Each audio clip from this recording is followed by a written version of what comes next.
क्या आप भी बारिश का सीज़न आते आते टेंशन में आ जाते हैं कि अब क्या होगा? यानी कि बारिश का सीज़न आते ही आपको हेयर फॉल की टेंशन सताने लगती है, क्योंकि बारिश के टाइम में, मानसून के टाइम में आपको भी एक्सट्रीम लेवल का हेयर फॉल होता है। आप बिल्कुल भी अपने बालों से छेड़खानी करना नहीं चाहते हैं, बिकॉज़ हेयर फॉल ही इतना होता है। आप नहीं चाहते कि आप अपने हेयर में कॉम्ब भी करें। अगर ये सारी प्रॉब्लम से हो रहे हैं, आप भी गो थ्रू, तो आज का वीडियो आपके लिए है। Hello everyone, welcome to my channel. कैसे हैं आप सभी लोग? आई होप सब अच्छे होंगे। एक बहुत बेहतरीन सी, बहुत इफ़ेक्टिव और स्ट्रॉन्ग रेमेडी शेयर करने वाली हूँ, जो आपके न केवल हेयर फॉल में बल्कि हेयर से रिलेटेड बहुत सारी प्रॉब्लम्स में वर्क करने वाली है, और बहुत ही, मैं कहूँ, स्ट्रॉन्ग रेमेडी है। और हेयर फॉल जो कि बारिश के टाइम में काफ़ी बढ़ जाता है, और मैं समझती हूँ हर सेकंड पर्सन जो है मानसून में हेयर प्रॉब्लम से, यानी कि हेयर फॉल से गो थ्रू हो रहा होता है, परेशान होता है। वैसे हेयर फॉल एक ऐसी प्रॉब्लम है ना कि ज़्यादातर लोगों को आप देखने को मिलता है कि हाँ, हेयर फॉल हो रहा है, क्योंकि आजकल की लाइफस्टाइल ही ऐसी है जिसमें पॉसिबिलिटी है कि इस तरह से हेयर फॉल हो। वैसे तो हेयर फॉल होना एक नॉर्मल सी, एक मॉडरेट चीज़ है, बट अगर ज़्यादा बढ़ जाता है तो फिर टेंशन होती ही है। और फिर अगर सीवियर हेयर फॉल हो रहा है या हम नेग्लिजेंस कहीं ना कहीं कर देते हैं, तो सीवियर होने में भी टाइम नहीं लगता है। तो आज मैं आप लोगों के साथ में एक बहुत ही बेहतरीन सी रेमेडी शेयर करने वाली हूँ। जी हाँ, मैं आप लोगों के साथ में अनियन हेयर ऑयल शेयर करने वाली हूँ, जो बहुत स्ट्रॉन्ग रेमेडी है। और ना सिर्फ ये आपकी हेयर फॉल को रिस्ट्रिक्ट करेगी, ओवरऑल आपकी हेयर से रिलेटेड प्रॉब्लम्स हैं जो भी, या पूरी हेयर ग्रोथ है, उसमें ये बहुत अच्छे से वर्क करने वाली है। बिकॉज़ अनियन हेयर के लिए क्या होता है, कैसा वर्क करता है, कितना बेनिफिशियल होता है, शायद मुझे कहने की ज़रूरत नहीं है। ये आपकी हेयर फॉल को रिस्ट्रिक्ट करेगा, आपकी हेयर की ग्रोथ को अच्छा करेगा, आपकी हेयर की ब्यूटी को बढ़ाएगा। अगर आपकी हेयर डल हैं, अगर आपके रूट्स को लेकर, फॉलिकल को लेकर जो भी प्रॉब्लम्स हैं, अगर वो वीक हो रहे हैं, या आपको रूसी की प्रॉब्लम है, इचीनेस की प्रॉब्लम है, या किसी भी तरह का आपको फंगल या बैक्टीरियल इन्फेक्शन है, तो ये उसको भी रिस्ट्रिक्ट करता है। कहने का मतलब ये है कि जो ये अनियन होती है, जो इसमें होता है सल्फ़र हमारे हेयर के लिए, हमारे हेयर फॉलिकल के लिए एक तरह से सिरोस्की आप कह सकते हैं। जी हाँ, किसी मैजिक से ये कम नहीं है, क्योंकि ये बहुत अच्छे से वर्क करता है हमारी रूट्स पर, और अच्छे से अंदर तक पेनिट्रेट करता है, जिससे जो भी प्रॉब्लम्स हैं वो सबसाइड होती हैं। तो कहने का मतलब ये है, जो अनियन है वो हमारे क्यूटिकल्स को स्ट्रॉन्ग बनाता है, हमें शाइनी करता है, हमारे हेयर को हाइड्रेट रखता है, ओवरऑल हेयर की ब्यूटी के लिए बहुत अच्छा है। आपके क्यूटिकल से रिलेटेड कोई भी प्रॉब्लम्स में, तो उसको ये सबसाइड करता है। आपकी लेंथ नहीं हो रही है, आपके हेयर बढ़ नहीं रहे हैं, ग्रोथ नहीं अच्छी हो रही है, बाउंस नहीं है हेयर में, या हेयर फॉल हो रहा है, और ये सीवियर से सीवियर हेयर फॉल को कंट्रोल कर सकता है। तो इतने सारे बेनिफिट हैं, मैं समझती हूँ अनियन के। देख लेते हैं इसको बनाते कैसे हैं। ये ले लिया है मैंने कोकोनट ऑयल, और ये अप्रॉक्स होगा 200 से 250 मिलीलीटर, और इसमें मैं 2 मीडियम साइज की अनियन लूँगी। तो ये ले ली है मैंने अनियन, इसको मैं चॉप करके इसमें मिक्स करूँगी। ऑयल को इन्फ्यूज़ करने के लिए या ये ऑयल रेडी करने के लिए आप कोशिश करिए कि आप जो भी लें, जिसमें भी बनाएं, वो आयरन का हो। आयरन में अगर आप बनाते हैं तो जो ऑयल है उसकी फिटनेस बढ़ जाएगी, और ऑयल ज़्यादा इफ़ेक्टिव होगा। आप जो भी रेमेडी बनाएं, मेक श्योर करिए कि आयरन का ही आप लें जिसमें बनाएं। तो रखिए, फ्लेम को हाई नहीं करना है बिल्कुल भी। तो लो फ्लेम पर मैं इसको ऑयल को बॉईल करने के लिए रख देती हूँ।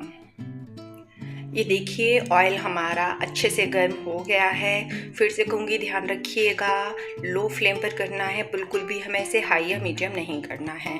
और इसको मैंने क्रश कर लिया है। आप चाहें तो इसका पेस्ट भी बना सकते हैं। तो क्योंकि अनियन में वाटर कंटेंट काफ़ी होता है तो थोड़ा सा टाइम लगेगा, और इस ऑयल को रेडी होने में अप्रॉक्स मुझे 20 से 25 मिनट लग गए।